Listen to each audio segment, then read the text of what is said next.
জন্মদিনে প্লেন থেকে লাফ দেওয়া যায় নাকি? আজকে বলবো আমার জন্মদিনের সবচেয়ে ক্রেজি এক্সপিরিয়েন্স। দুবাই এসে করলাম আমার প্রথম স্কাই ড্রাইভ।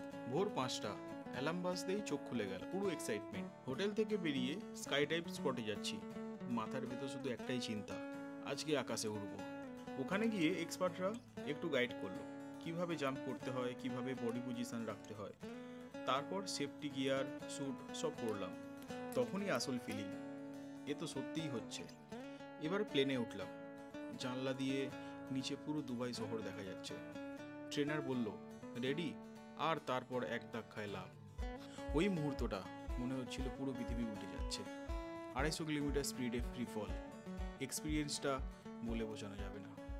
তারপর প্যারাশুট খুললো, ধীরে ধীরে ভেসে নামছি, নিচে পাম জুমেরা, স্বপ্নের মতন দৃশ্য। নিচে নামার পর প্রথম একটা কথাই মাথায় এলো, এই এক্সপিরিয়েন্সটা একবারে লাইফ টাইম মেমোরি। জন্মদিনটা এরম কাটবে কখনো ভাবিনি।